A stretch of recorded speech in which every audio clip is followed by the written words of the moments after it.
Good day, I'm Vincent Saxtetter, and this is the After the Age of Fire channel. This is episode 40, recorded on Easter Saturday, April 11th, 2026.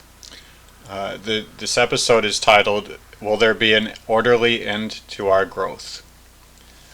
This is a prepping channel.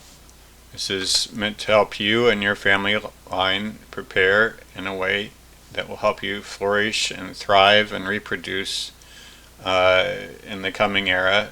Right now we're ending about 250 years of doubling our consumption every year, every 22 years. So every generation had about twice as much as the previous generation.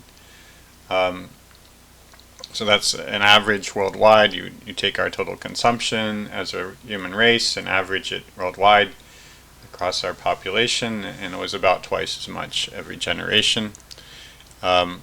And now that time of doubling is coming to an end, and we're transitioning into a period when there will not be the doubling anymore, and in fact we'll have a little less per person than we do now. We have right now about 46,000 calories of fuel. Most of that is fuel, coal, oil, and gas. Just a tenth or so of that is renewables, and another 15,000 calories of food, fodder, and wood, for a total of 60,000 calories. And in the long run, in the next 50 to 100 years, that will come down. We won't be able to continue that level of consumption. It'll come down to something more like 30,000 calories per person per day, averaged worldwide. So about half of where it is now, or back to where things were around 1970. So it's still hundreds of times more per person than we had back in 250 years ago, before the doublings began, but a little less than today. So this whole channel is meant to help you prepare yourself and your family line for that transition. The first part of the channel, until episode 38, was about the doublings and how they've gone and how much we consume, and a lot of considerations and arguments and analysis leading to this expectation that we'll have only 30,000 calories per person per day in the coming era. We're now on episode 40. In the previous episode, episode 39, started a new section, the second section of this channel, and this section of this channel will go on for probably 20 episodes or so, and it will be about how the transition will look like, the transition from the era of doublings to the coming era, where we won't have the doublings anymore, and we'll have a little less energy, a little less of other resources. So what that transition will be like and how to recognize it. So we're starting by looking at some mathematical patterns that this transition could follow. And then once we've discussed several mathematical patterns, then we'll look at what's actually happening around us and how well it fits one or another of those mathematical patterns. So we can, instead of predicting how the transition will go, we can say, well, how is it going so far? Has it started? Are we in the midst of it? Or has it already ended? Have we already ended our doublings? And how does what we see around us in this world, the different economic indicators and other things going on, how does that match what one would expect from one or another of the different patterns that could connect the period of growth to the next era? So overall, based on our evidence, what we have is 250 years of doublings. So whatever mathematical pattern it is has to start with some doublings, and then it should eventually reach at least 60,000 calories per person per day, which is where we are now, and then at some time later it has to settle down to something more like 30,000 calories per person per day, so a little less. It would be more or less like a stunt biker taking off from a ramp, and our biker has accelerated up the ramp and is now off the ramp where we are today, perhaps still going up, but already in free fall. And then the question is, how will that fall go? It won't be all the way back down to the bottom because we're only going back down to 30,000 calories, not to zero. But there will be some falling, and how will that go? So in episode 38, the one last week, we considered the possibility that our stunt biker acts more or less like Roadrunner, like the characters in the Roadrunner cartoons, where you have an animal, I think the coyote or the Roadrunner, that runs straight off a cliff, and don't notice that they've gone off the cliff at first. They're just suspended in air, then they look down and suddenly they plummet. So no forward momentum, just suddenly they plummet.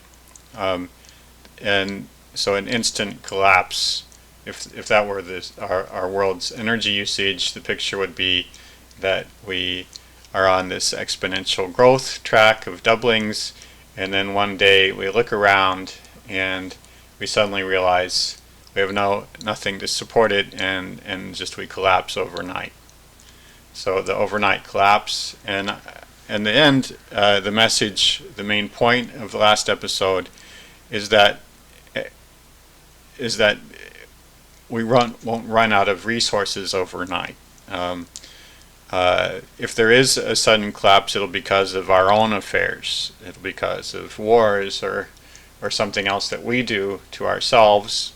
The resources, the coal, oil, and gas, which are the majority of the fuel that we consume, won't run out in a day or in a year or in a few years. They'll require decades. It'll be a generational thing, 25 years before you see a major change in what's happening with coal, oil, and gas, and maybe 50 years, at least 50 years or more, to complete the transition between the current situation where we seem to have still a lot of easily obtained coal, oil, and gas, to the coming era where it'll be a lot harder to work for it, and we'll have to make choices about how much we want to work for the coal, oil, and the gas that we do get. So that's the main message of the last episode. Don't expect something sudden that happens in a year or a few years. Expect things that take generations but they will happen fairly soon here. We will come to the end of coal, oil, and gas sometime in the next 100 years, I think. We're already at the peak of oil and the peak of easy oil, and after that there won't be ever an exact end of just absolutely no coal, oil, and gas in the ground. It'll just be a matter of working for it harder, having to sacrifice it for it more, and deciding maybe we'd rather spend our time in other ways than go through all the labor and sacrifice and risk required to, say, send an army underground to get all the coal that we would like. So there won't be an exact end, but we will come soon here over generations to an arrangement where coal, oil, and gas require a lot more work, and we'll almost certainly be making choices to not work for them hard enough to sustain the same level of consumption that we have now. And as I've argued extensively in the previous episodes, the first 40 or so episodes of this channel, the renewables and nuclear and crops will never supply the difference. We won't be able to, say, do without coal, oil, and gas, and and supply the difference from other sources. Those also require a lot of work, a lot of sacrifice, and in the end, if we look at how much we have on hand and how much sacrifice there is, we won't be choosing to supply ourselves with 60,000 calories. In this current episode, after having considered the scenario of the sudden collapse, the overnight collapse, I'll consider another pattern, another mathematical pattern which things could take, where in this one is the pattern of a smooth, orderly change from our period of doublings to the next era. So we would start with the doublings, an era of exponential growth, and this pattern would smoothly end that pattern, and then it would make a smooth landing on 30,000 calories. So it would be as if our stunt biker took off from his ramp, went through the air for a little while, hit his peak, and started coming back down, and on his way back down found another ramp that helps him smoothly come to rest on the ground. So an upward ramp to help him out on the upside going up, and another downward ramp to help him go smoothly down. So that's what I'm talking about here, a smooth transition. And there's a very simple mathematical pattern which does the job to fit this sort of smooth transition almost perfectly. It's called logistic growth. And I just want to mention that as soon as I say logistic growth, that this is connected to something called Hubbard peak theory. M. King Hubbard was a geologist who lived from 1903 to 1989 in the United States, and he was interested in the possibility that oil in the United States might run out someday, and also he was interested in the world supply of oil and in other resources, and he applied the idea of logistic growth and tried to predict when we might run out of different things and the overall shape of events that would happen at that time. And he was trying to make predictions about that. So I just want to mention that this, I'm not saying whether I agree with Hubbard or not. At this point, you'll hear my answer by the end of this episode. But the assumption that you make that there's a smooth transition from this exponential growth to running out, and then finally to having less, having very little of something.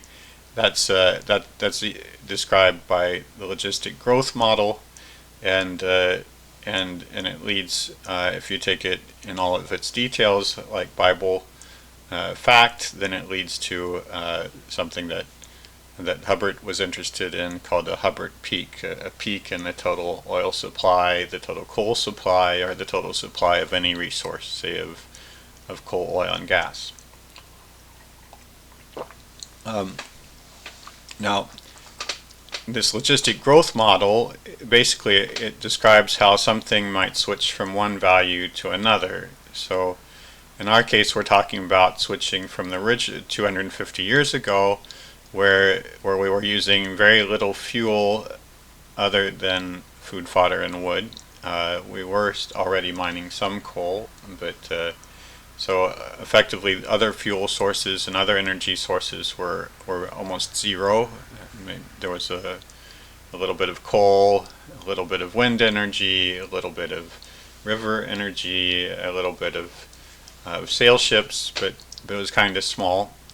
And now we're up to we're up to 46,000 calories or so of these other energy sources per person per day.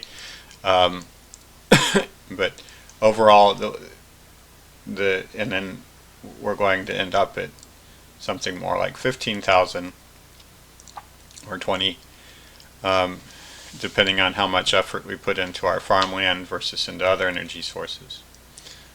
So overall, the logistic curve would describe a switching from originally almost 0 calories from other sources to something more like 20,000 calories. And it would do it smoothly, so it wouldn't have some overshoot. Like right now, we're over we're at 46,000 calories, which is definitely more than we're going to be getting long term from all the other energy sources combined. Okay? All the ones leaving out food, fodder, and wood.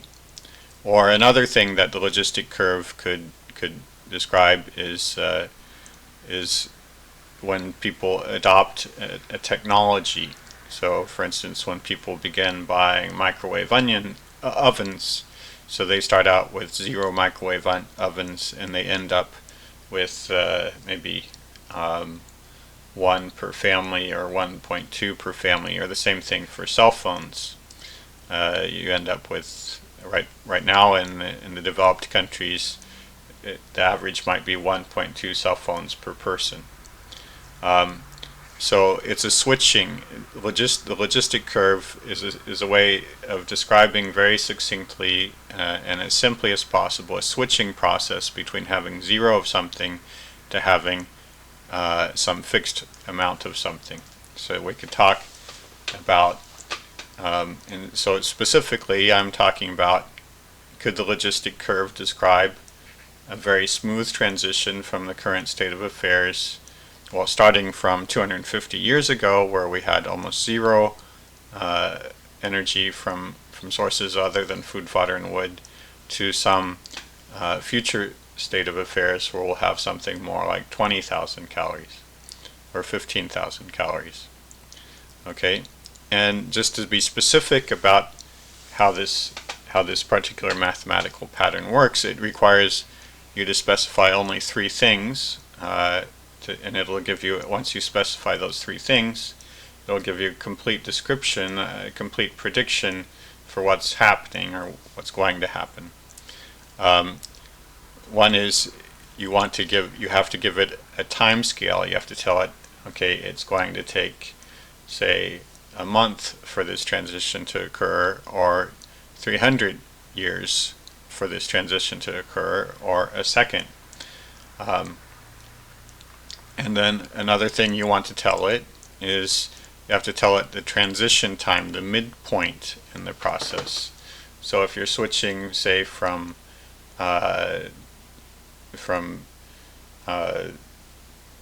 0 cell phones per person to 1.2 cell phones per person, the midpoint would be when the average is 0.6 cell phones per person. And you'd have to say a specific date for when that will happen. And so now you've supplied the date of the midpoint, and you've supplied the time scale, which allows it to tell how fast things will ramp up towards that midpoint and how fast things will slow down after the midpoint. And the last thing you have to tell this mathematical model is what the final value will be. Say 1.2 cell phones per person, not 0.9, not 1, not 1.5. Okay, so if you tell it what the final value is, and you tell it what the midpoint is, and you tell it that, in other words, the date or the time at which the number that you're predicting will have half of its value, and you tell it the time scale, then it can give you a complete prediction of a very smooth change from the original value 0 to the final value. Now, the way that this particular pattern works is that until you're very close to the midpoint, to the halfway point, it looks almost exactly, really indistinguishable from exponential growth. It looks like whatever is happening is happening exponentially, and you have no hint, really, that there's a limit. But around the time that the quantity that's increasing comes to its midpoint, then it begins to slow, and you would start to see signs that it's getting a little slower. So if you see it slowing, you know it's already close to half of its final value. And then the last point I want to make about this pattern is that once it goes through the midpoint, it doesn't drag on. It finishes the transition just about exactly as quickly as it started the transition.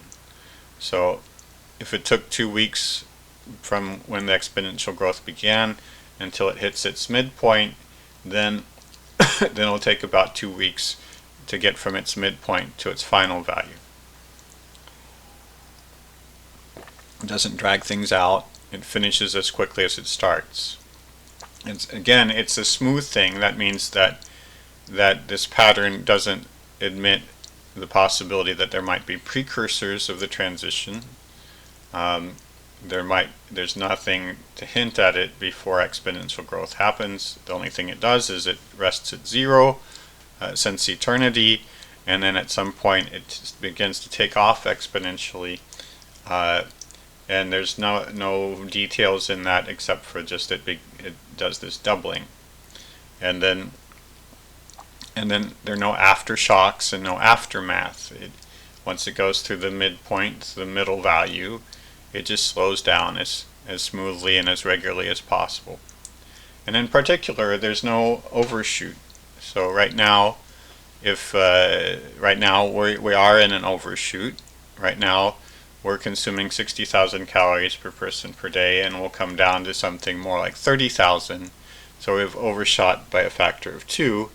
Now that may sound like a lot, but you have to remember that our consumption of food, of coal, oil, and gas is maybe 1,000 times larger than it was 250 years ago. So compared to that factor of 1,000 multiplication that we've done already, a factor of 2 maybe isn't so big. So maybe logistic growth can still give an almost perfect description of what we're doing. And maybe leaving out the overshoot is not such a big deal. But anyway, it is a fly in the ointment. You just have to think about how seriously this fly in the ointment spoils the pudding. Now there are more complicated models than logistic growth, ones that could easily accommodate an overshoot, but the more you add complications to your model to allow them to describe what's actually happening, for instance, you add some possibility for an overshoot to your model, the more you add these things in, the more you wonder whether your model is actually predictive or whether instead it's just a good model for describing what's happening instead of predicting what's going to happen next. So it always seems to me like it's better to stick with the simpler model if at all possible, and if you feel like and then decide how much, for instance, you want to live with the logistic model's inability to handle an overshoot, or whether you really feel that you have to accommodate the overshoot and therefore go to a little bit more complicated model. In any case, the more complicated model that accommodates an overshoot will be a little less smooth than logistic growth. Logistic growth is pretty much the best you can do for describing an ordinarily a smooth transition from an orderly transition from where things were 250 years ago to where things will be. Another way of saying that is already we have some evidence, a factor of 2 overshoot, that we're not doing a perfectly orderly transition, but maybe we're still fairly close to it. So let's talk about whether this model is useful. And first I just want to say it has some spectacular successes for describing certain things. So for instance, it's very good at describing technology adoption by consumers. as an example, in the UK, just looking at the UK, there are many countries where you can look at cell phone adoption. But just considering the UK, it gives a good description. In general, it does well at describing cell phone adoption, I think, in many different countries. But I just looked at the case of the UK. In 1991, 2 out of 100 people had a cell phone, and at that point it was doubling every 20 months. So every 20 months, twice as many people would have a cell phone. And by 2000, it had reached the midpoint, which was 62 cell phones per person. So it had multiplied by 31 by then, from 2 per 100 people to 62 per 100 people, and that was the midpoint, 9 years after 1991. And then finally it hit its plateau in 2009, nine more years later, and the plateau at the end was 123 cell phones per person. So it took about 9 years to go from 2 to 62, and another 9 years to go from 62 to 123 and completely finish the growth in cell phones. What I'm saying is that logistic growth gave a perfect fit to what happened in the UK during those years, during those 18 years. The doubling time was 20 months, that's the time scale. The midpoint was 2000. And the final value was 123 cell phones per 100 people. And using those 3 numbers, you could do a perfect fit of cell phone usage from 1991 to 2009. And this works for many other product adoption curves.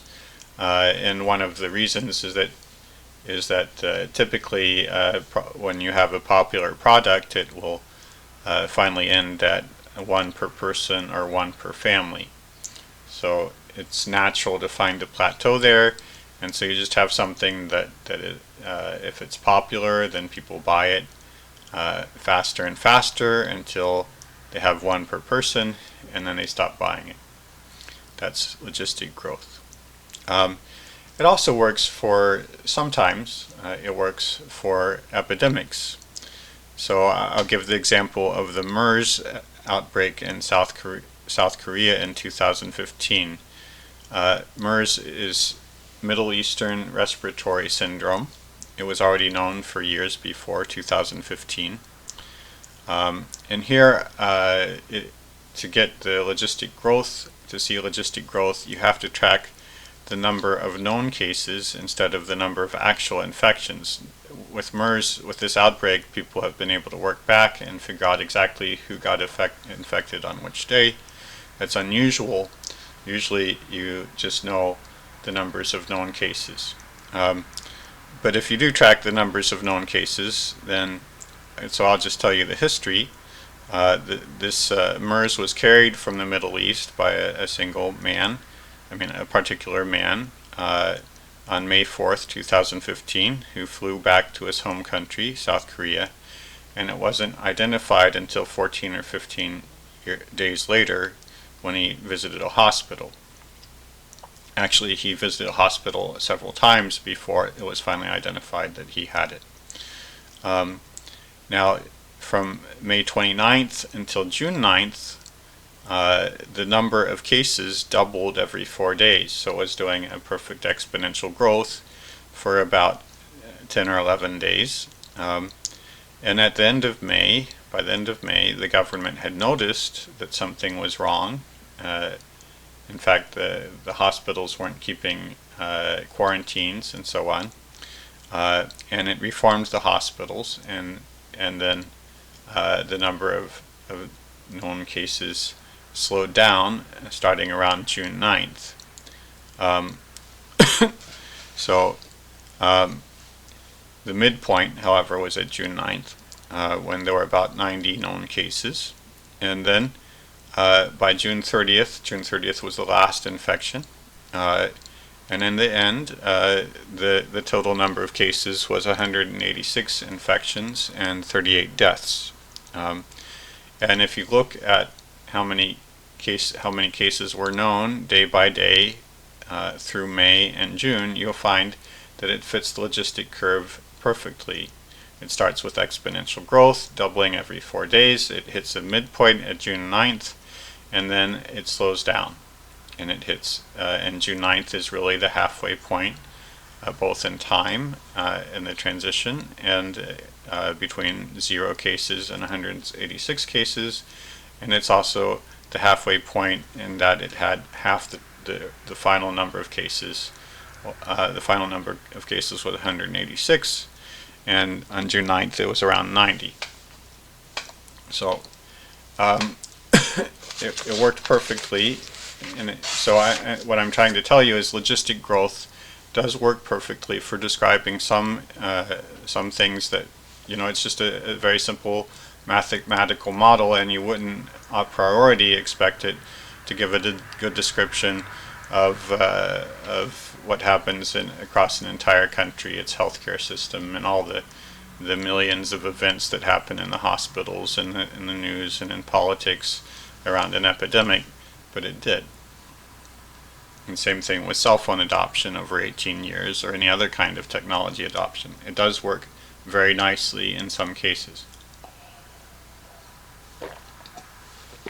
So in some cases it's absolutely the right thing to do, to think that there's going to be a transition, and that transition will go essentially as smoothly as possible.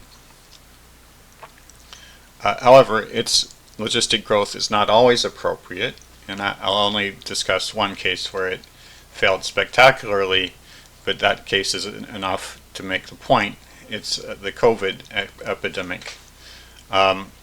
So to set this up, I want to say that during the first months or even year of the COVID pandemic around the world, there were a lot of press articles, newspaper articles, and so on, and a lot of discussion on public forums and even in governments about the doubling time, about the growth rate of COVID in your particular country or province. And the point was to measure the growth rate, say week on week or month on month, and to see whether it was slowing down. If it was slowing down, then, and always in the back of, maybe people didn't know it, but the mathematical pattern that they had in the back of their minds was logistic growth. So what you're expecting is that the number of people infected will top out. If you're successful at controlling the epidemic, then it will top out at some value. Suppose in your country, if you think maybe you might actually succeed in controlling this pandemic. So if you do control it, then you'll arrive at perhaps, say, just pulling a number out of a hat, 100,000 infections in the end. Okay. So what you would expect if it's following logistic growth is that at first you'll see exponential growth, in other words doubling on a regular time scale, so it doubles every 4 days or every week, and every week it's another doubling, until it reaches some midpoint, and around the time of the midpoint it starts to obviously slow down. Before that midpoint you don't see it slowing down, it just is doubling on the same time scale, say a week. Okay, but once you start to see the percentage growth rate decrease, you know you're near the midpoint, and you know that you've almost topped out. So if you have 40,000 cases already and you see it slowing down, you see it's not doubling as fast as it used to be, then you think, okay, well, it might reach twice 40,000 cases, it might reach 80,000 cases or 100,000 cases. So it's a way of seeing ahead of time whether you've come close to the end of the growth of this pandemic, and also seeing whether you're having some success in controlling it. So there were databases, websites full of charts and percentages talking about how fast things were growing. There were articles in all the biggest publications, and there were this discussion by government leaders all the time about the growth rate, and just watching again and again, day after day, whether the growth rate was slowing, and whether we could perhaps begin to breathe a sigh of relief. Okay, and it was all based on the logistic growth model. Okay, which is the one that tells you that once you start to see some slowing, you know you're reaching the end of the pandemic. Okay. Now, but as a matter of fact, the logistic growth was absolutely inappropriate for describing COVID. Okay. One early hint of this was that China, which was the first country that began reporting statistics, and you can make what you like of Chinese statistics. I'll just discuss what they were, okay? Because I was watching them at the time, a month before the world woke up and realized that it had a problem. I was watching them. And on January 27th, they reported 4,500 cases total. These were the confirmed cases. I'm not going to. They also were reporting suspected cases at the time, and here I'm just discussing the confirmed cases. Anyway, 4,500 cases was 64% more than it had been the previous day, Jan 26th of 2020. Okay. And that was the last day that they had 64%. The next day, they had 32% growth over 4,500, and they reached 6,000 cases. So a drop from 64% growth to 32% growth. So at that point, you might say, okay, they have it kicked. They have it under control, and with 6,000 cases now, that must be somewhere around the midpoint. So they'll reach 12,000 cases total in the end, or somewhere in that ballpark. Okay, but as you know, they went way past that in the end. Okay, way past 12,000 cases. So a few days later, that was Jan 28th, that they had 6,000 cases and 32% growth. On February 2nd, the percent growth rate went to under 20% with 17,000 cases so far. 3 days later, on February 5th, the growth rate was down to 15% and 28,000 cases so far. On February 11th, it was down to 5% growth day by day and 45,000 cases so far. So on any of those days, you could say, okay, now it's not 64, it's 32. Or you could say, now it's not 32% growth, it's 20% growth. Or you could say, now it's 15%, or now it's 5% growth. You could say we've topped the curve, and we're almost done here. Okay, but it wasn't almost done. So this is a case where it was not exponential growth. People talked as if it were exponential growth. They talked as if it were the logistic growth model, which starts with a period of exponential growth, but it was never exponential growth. And as it happened all around the world, what happened was not a smooth transition. We can recall very well that for years after COVID became a world problem, countries were reporting wave after wave after wave of COVID. And a wavy pattern is not a smooth transition from 0 cases to some number of cases per million or something. It's not. It was just kept changing all the time. And I'll discuss in particular South Korea from 2020 to 2022, just to show you in a little detail of how crazily wrong logistic growth was. So from February 17th to 29th of 2020, the number of COVID cases known in South Korea doubled every 2 days. So the total increase over those days was a factor of 100.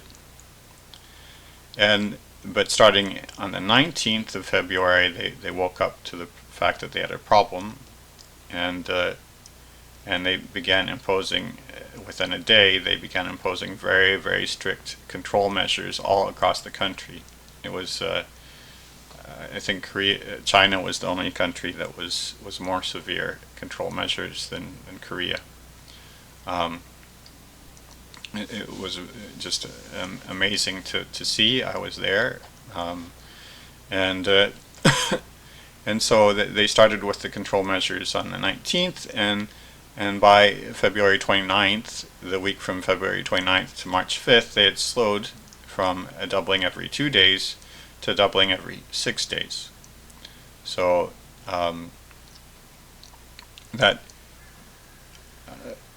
that would be a sign that they would have reached the midpoint, that the exponential growth was essentially over, and that they were reaching the end of the pandemic. Okay. At that point, on March 5th, they had 6,300 cases. And you would expect, since they'd slowed significantly from a doubling every 2 days to doubling every 6 days, that you would expect that since this was March 5th, that their pandemic would be over by the end of March, and the total number of cases would be somewhere in the neighborhood of 10,000 to 15,000 cases. Okay, but that's not what happened. Okay, instead, from March 5th to late July, the number of cases each day was roughly the same day after day after day. It didn't slow down as you would expect from logistic growth. It didn't hit a plateau. They just kept on adding cases. So it was a steady infection rate. It wasn't doubling. There was no percent growth. It just wasn't doing any sort of percent growth. There wasn't a doubling time.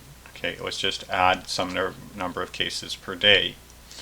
And at the end of, so from March 5th until late July, the number of cases went from 6,300 to 14,000.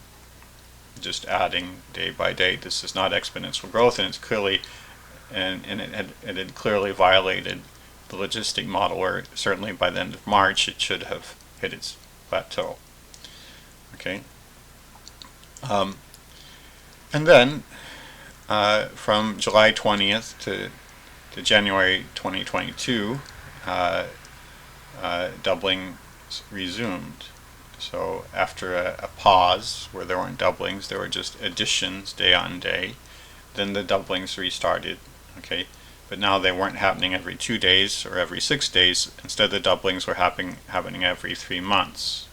So that may seem a lot slower, but if you do 3-month doublings for 18 months on end, from July 2020 to January 2022, you go from 14,000 cases to 700,000 cases. So that's already something like 1% of the Korean population, and those are the known cases. There were almost certainly many other unknown cases that people didn't know about.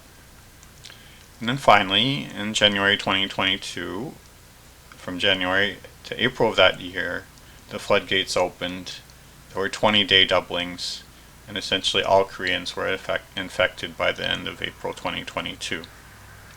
So we have actually a pattern that is far different from anything that could be explained by a logistic model.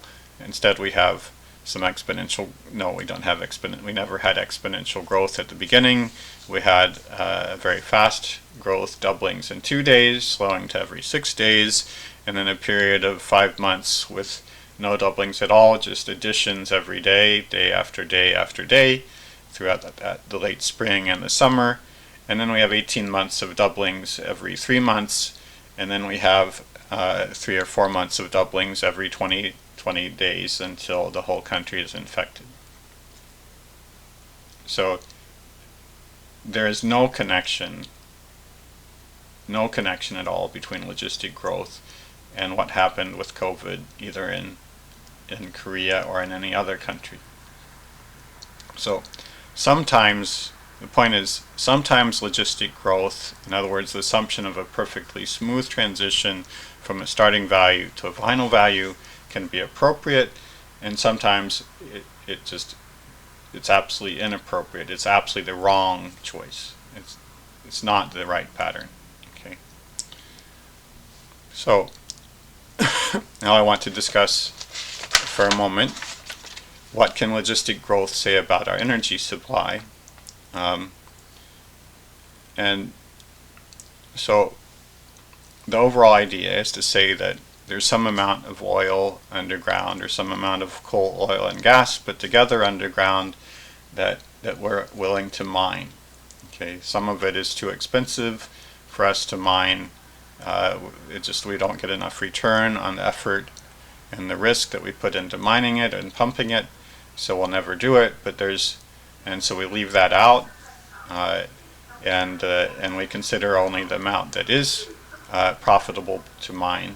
Okay, and we say since it doesn't, since coal, oil, and gas doesn't grow on trees, now some people do claim that it's being regenerated all the time.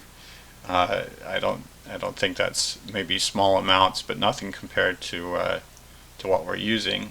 Okay, might be being regenerated, but nothing compared to what we're using. Since it doesn't grow on trees, since it's not being regenerated, the amount that's affordable is a finite amount. It's a number that if you were God, you could say there's this amount of oil in the world that humans would be willing to consume, and pump and consume, and therefore, since there's this number of the number of barrels of oil that exist in the world, and since we're using a bit every year, at some point we will run out. Okay, so you can talk about a transition from the original number before we started pumping oil, say 150 years ago, until that's the zero, so zero oil used so far, until the point where we've used all the oil that we're willing to pump at affordable prices. So you have a transition, so it involves the idea that there's some limiting value of oil, or of coal, oil, and gas put together, or of just coal, or whatever you like, any combination. There's some limiting value of how much we'll ever be willing to mine and pump, and then that's how much we will eventually get out of the ground. And then there's the starting value where we haven't mined or pumped any of it. Okay, and so we use the logistic growth model to describe the transition between having pumped none of it, having mined none of it, to that period sometime in the future where we've pumped and mined and burnt all of it. And that's the logistic growth model applied to mining and pumping coal, oil, and gas.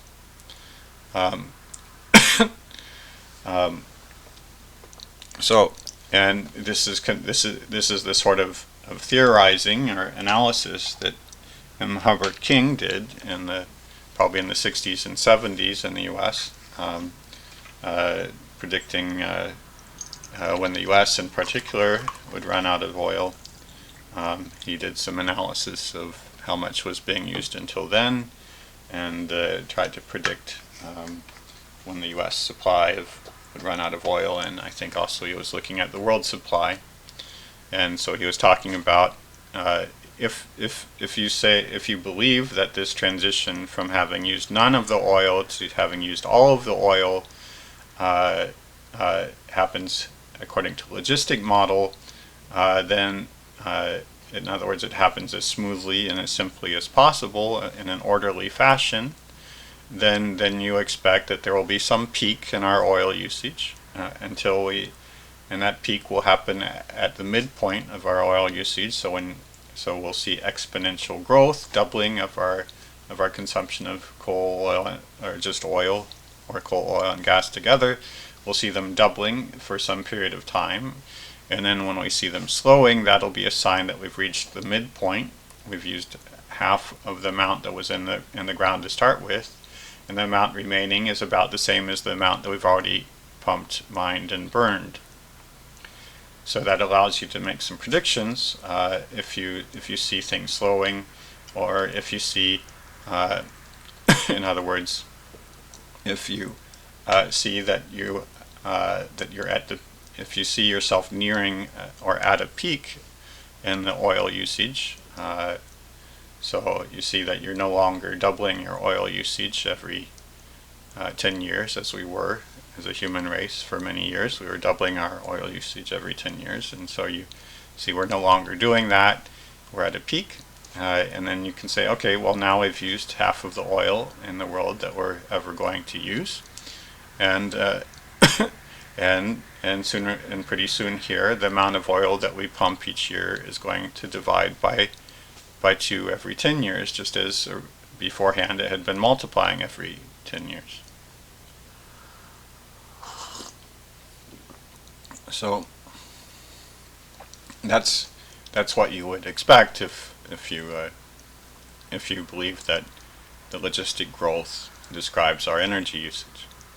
Now, one odd thing here that I should point out immediately is that already our supply of what's called easy oil, that's the cheaply obtainable oil that you find in basically lakes underground, it peaked in 2005, the worldwide production of easy oil did, and it has remained at that peak for 20 years until now. It's about the same as it was in 2005.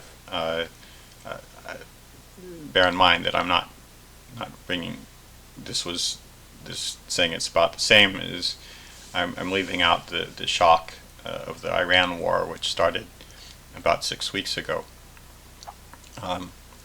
So leaving that out, it was about the same for about 20 years.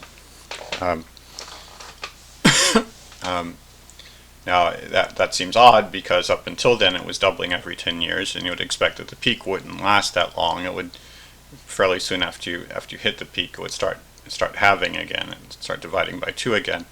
But maybe you could say, okay, well maybe the reason why it's at the peak is because certain countries, like the OPEC countries, have been managing things, and they've been trying to stretch things out to not give people oil as fast as they could, and trying to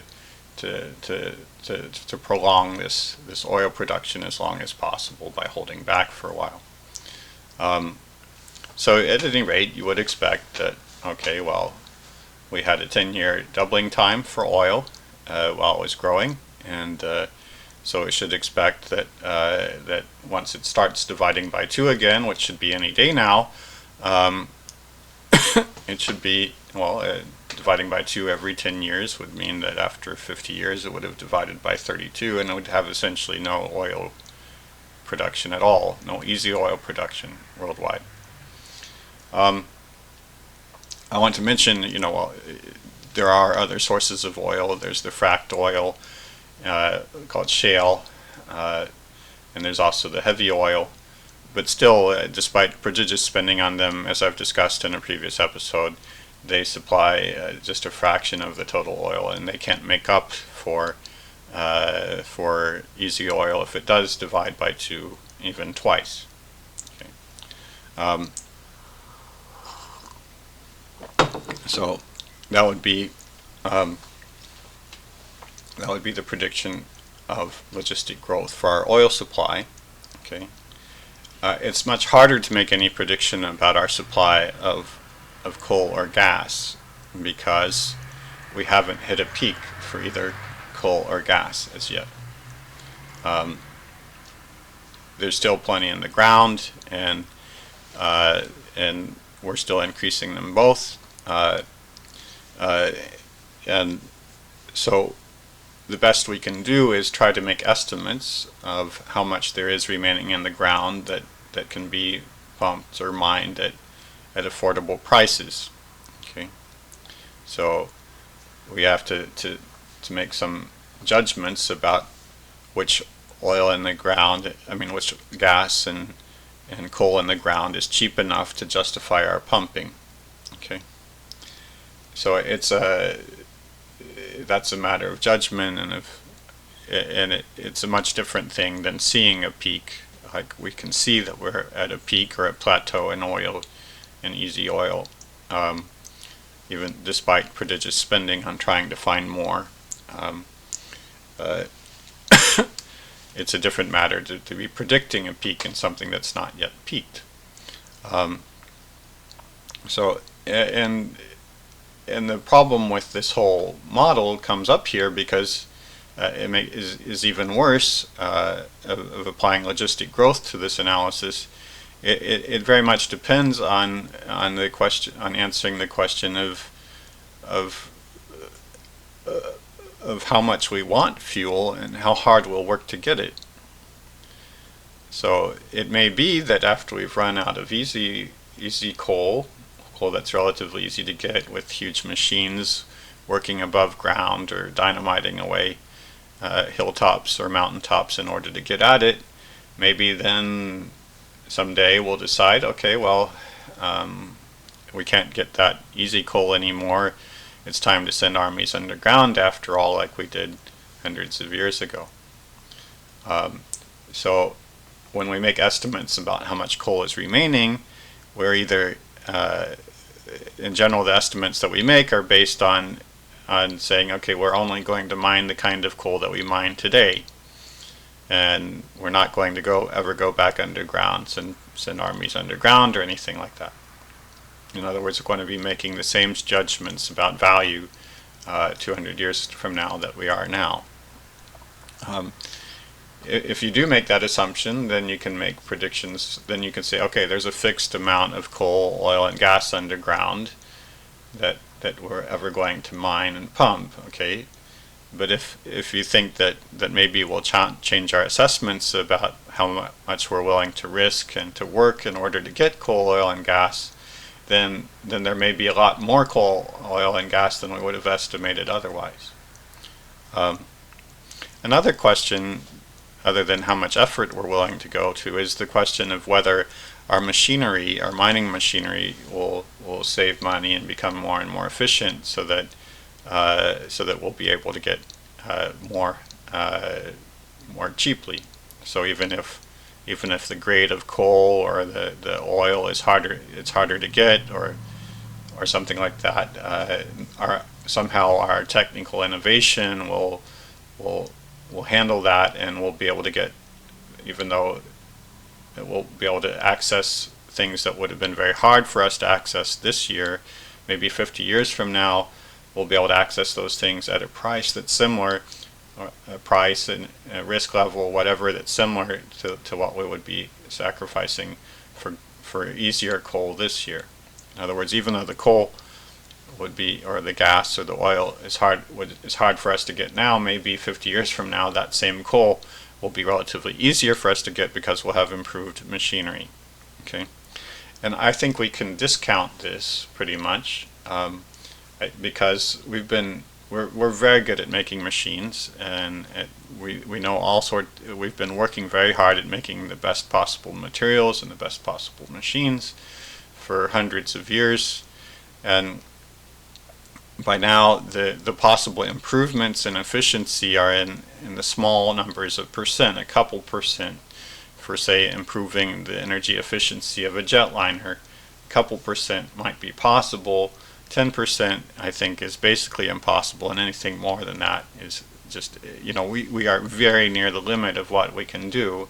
We've pushed, we are just amazing at making wonderful machines that go to the limits of the possibilities afforded them by the materials that we use, and we're very close to the limit, and we aren't going to be able to compensate for handling much more, mining, say, much more difficult mines by using slightly more efficient machines, or slightly more durable machines. Another question along the same lines is, what about using robots? Okay, maybe instead of sending people underground to mine our coal, maybe we'll figure out how to make a small robot roughly the same size as a human that could fit in a small coal seam, just as we did before, say a 60-centimeter coal seam, and mine it, drilling through that coal seam, hammering away and pulling back coal. Okay, the problem there is that, and we've already discussed this in a previous episode, you take anything that needs to be done with limited resources, where the amount of resources spent is a concern. Even, say, moving heavy objects around, or moving anything around, and if you really care about minimizing the use of resources, then humans do it better. We also think better. You think about how much thinking a human could get done with their brain, and compare that to how much energy you have to pump into a computer to do some small subset of what we do with our brain, or what we do with our hands, and say farming or any other hand-oriented task. We just, if you look at, if money, if energy is not a concern, right? If you have all the energy you would like to burn on doing something, say on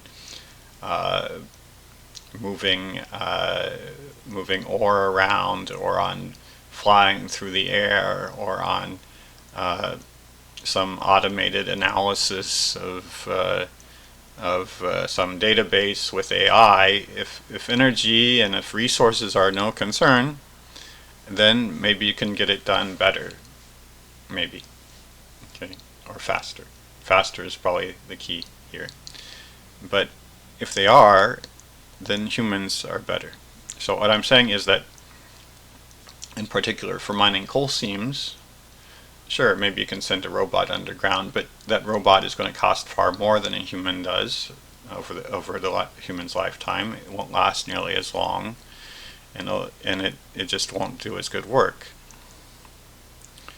And that's never going to change. You can send them underground, that's what I'm saying, but compared to what you have to pay to build and maintain and replace that robot every 3 months or every year, and what you would have to pay to feed and clothe a human being for their lifetime, the human being is always cheaper. So what I'm saying is, overall, technology and robots are not going to solve our coal, oil, and gas problem. Okay, but on the other hand, we may adjust our expectations so that we are willing to mine and pump more coal, oil, and gas. And if we do that, that'll throw off the logistic model predictions. Okay. So overall, we see a peak in oil, in easy oil. We don't see a peak yet in coal or gas.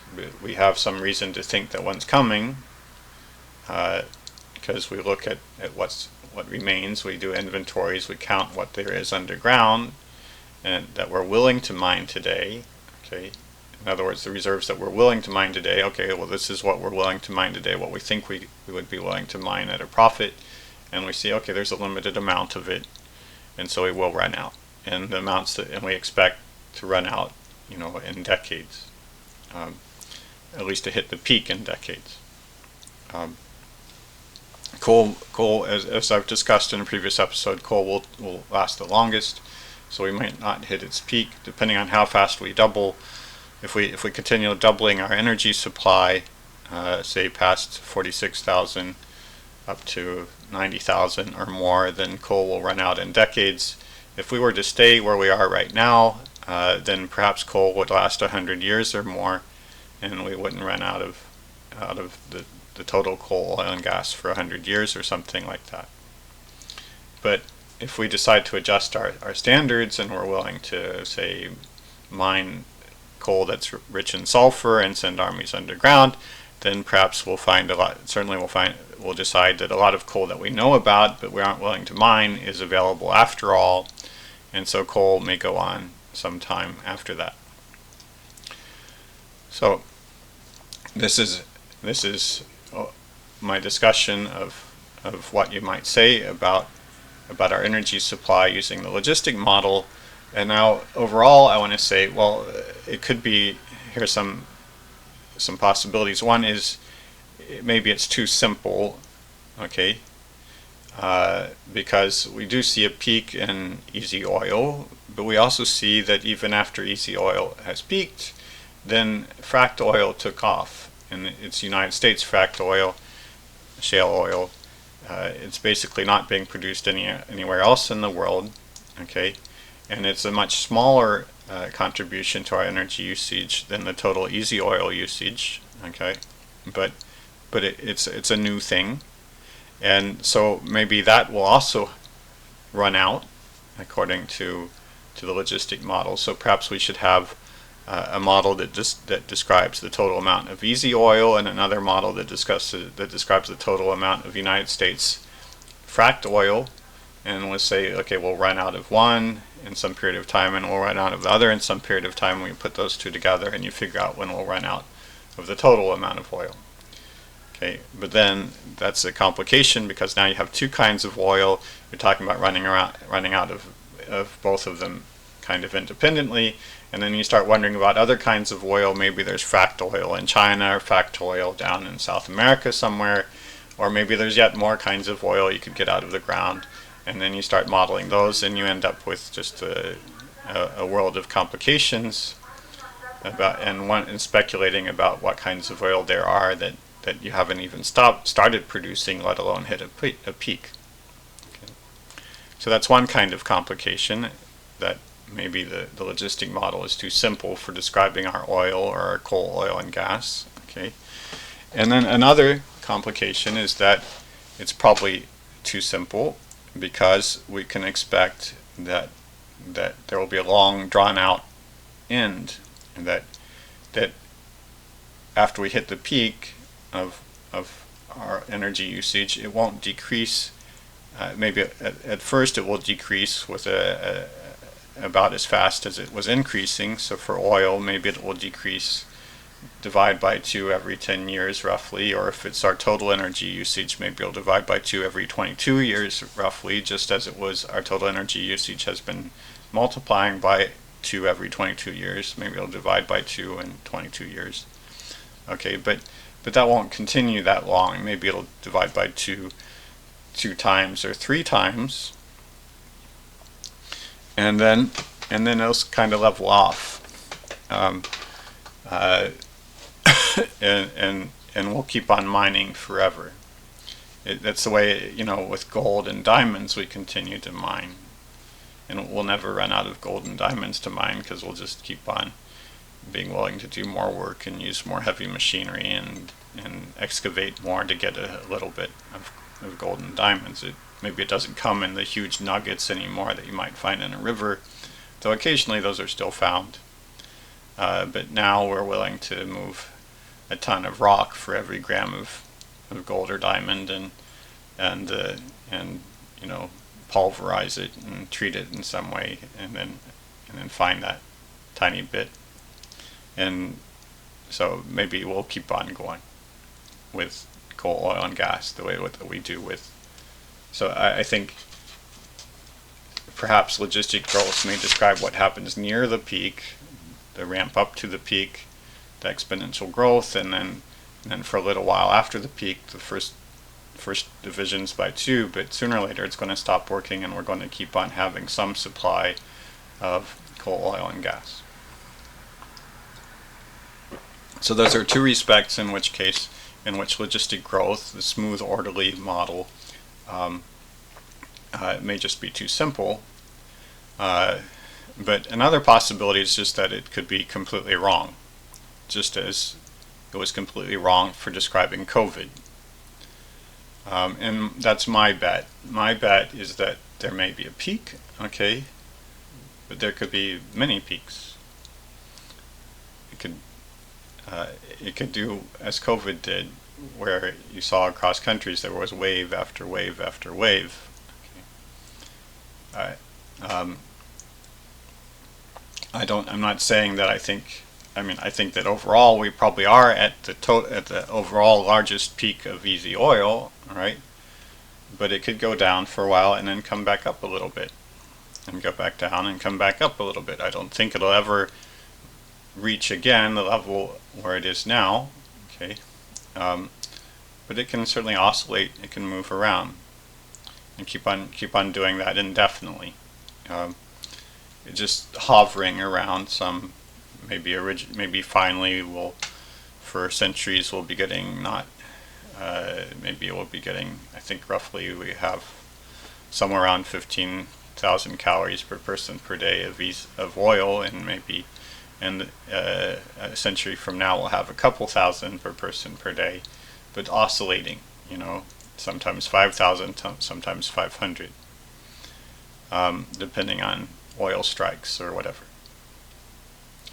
There are lots of players in our energy supply. The whole human race is involved, and all sorts of physics and affairs and world events and local events, and so we can expect with everything in play that whatever happens with our energy supply is going to be complicated. It's going to be intricate. It's going to be dramatic. The drama won't end. Okay, it's not going to be simple and orderly. In my opinion, it could, but in my opinion, it seems more likely that there's a whole human race and a whole globe here and an awful lot of rock underneath, and coal, oil, and gas, and I don't see any reason why it should be the simplest possible, the most orderly possible end to coal, oil, and gas. So a sign of that is that we've already overshot, as I pointed out. We're at 60,000 total, or 46,000, 41,000 from coal, oil, and gas, and which is certainly more than we're going to be able to sustain long term. So this isn't a strict logistic growth where strict logistic growth is the most orderly option possible, doesn't overshoot, it just sort of heads straight towards the final destination. Now it could happen that we're still going to do something quite smooth. So the next most smooth option is that we come up to where we are now and then we go back down in a very smooth, orderly way over a period of 50 years or 100 years down to the final destination. Okay. It would be, or another option is that we could go up. We're already up at this peak where we are now, or maybe we'll go up a little more, and then we'll come down towards the destination. Okay, and then we'll undershoot it. So instead of getting down to 30,000 calories total, we'll go below to 20,000, and then it'll come back up and overshoot, say, to 35,000, and then undershoot again and up, but decaying. I mean, the size of the oscillations would be decreasing. So the first overshoot would be the largest, and then we'd have an undershoot that's a little smaller, and then another overshoot which would be smaller still, and would be sort of converging or coming closer and closer to the final limiting value. Okay, that's kind of what happens for some doors. So you let the door go, you open the door, then you let it go, and it swings back, and it doesn't swing to rest immediately. Instead, it swings past in through the door frame. It overshoots, then it comes back and goes back, and slowly converges to just being in the right place. Okay, or a vibrating bell.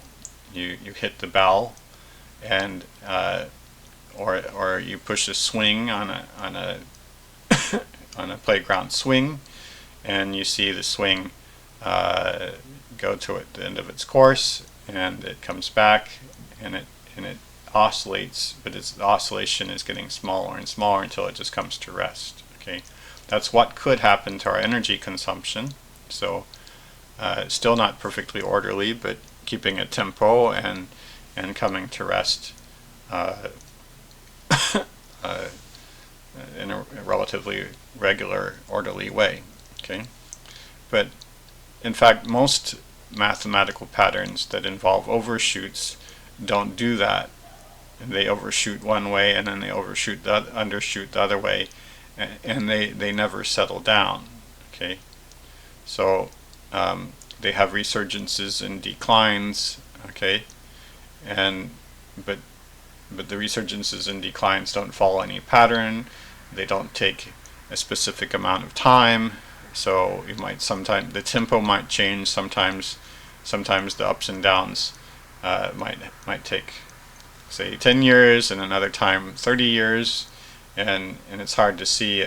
There's no pattern to it. It just goes up and down, sort of according to the drama of what would be the human race at that point, and it would be unpredictable. It'd be very much like in fact, it would be the butterfly effect in action. It would be chaos in action, instantiated in our energy consumption. We'd be a tuned system where somehow our total energy consumption would be a story that would depend on the drama of billions of people and all sorts of details, and you never know which person or which particular event is going to be key in the next turn of events. That would be chaos in action. So, and it would involve changes in timing. Some resurgences would be larger than others. Overall, we would be somewhere around our final limit of 30,000 calories roughly per person per day, but we would never be quite at it. We would either be above or below, and where history would be taking us next would always be a bit of a mystery.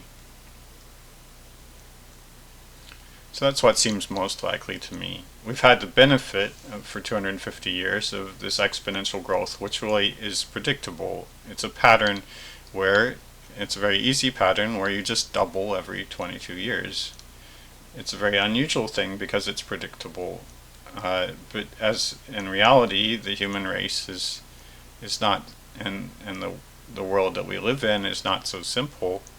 It's full of it's incomprehensibly complicated, and there's no reason to think that in the long term or even in the short term things are going to be predictable the way they were during the era of exponential growth. So let's sum up. My overall message is that yes, our energy consumption could evolve in an orderly way. It could peak perhaps in 50 years, and then it could smoothly readjust to meet our 30,000 calorie limit, roughly, somewhere in the range of 30,000 calories. So it could follow pretty much the smoothest possible curve, while taking into account that it's already overshot a little bit. Okay, and perhaps you could use the last 250 years as evidence that we did follow a predictable pattern for 250 years. Why not continue? Okay, but it seems to me that it's more likely that we'll arrive at a situation where our energy supply depends on countless actors, and each of them having a crucial vote. In other words, will be a tuned system, as I discussed tuning some episodes ago. And or even the smallest thing is crucial to the behavior of the overall system. So our energy consumption will be in the neighborhood of 30,000 calories. It will go up and down continuously and unpredictably. That's what seems most likely to me, and I hope you understand the argument. So in the next episodes, I've been talking about this episode and the last, I've been talking about how our energy supply could change, how the limits on our energy usage will change, because we are encountering limits that have something to do with the world around us. Okay, but in the next two episodes, I'll be talking about mathematical patterns where the focus is more on us, on how we react to the world around us, and specifically have to do with reorganizations, about us, the human race reorganizing. Okay, so I'll talk about two kinds of reorganizations. One is a planned sort, where somehow by debate or communication or influencing each other in one way or another, suddenly we rearrange our society and our daily lives, and our energy usage adjusts through a collective endeavor, okay, of some sort. I don't know what sort. Another thing, the other kind of reorganization that I'll discuss is the one that's forced on us. It's not planned. It's just where we're under some strain of some sort, and in response to that strain, we're forced to reorganize without planning it, without discussing it, but something happens to us, like running into a barrier, and at first we may seem to be making progress, but at some point our progress reaches its end, and then something about us adjusts, or is reorganized. So that's what I'll be discussing in the next 2 episodes: mathematical patterns that describe that describe this sort of reorganization. And with that, I'll end this episode, and I just ask if you know anybody who's interested in this kind of content, please invite them to join in. And I wish you a good week, the second week of Easter. Okay, keep coming back.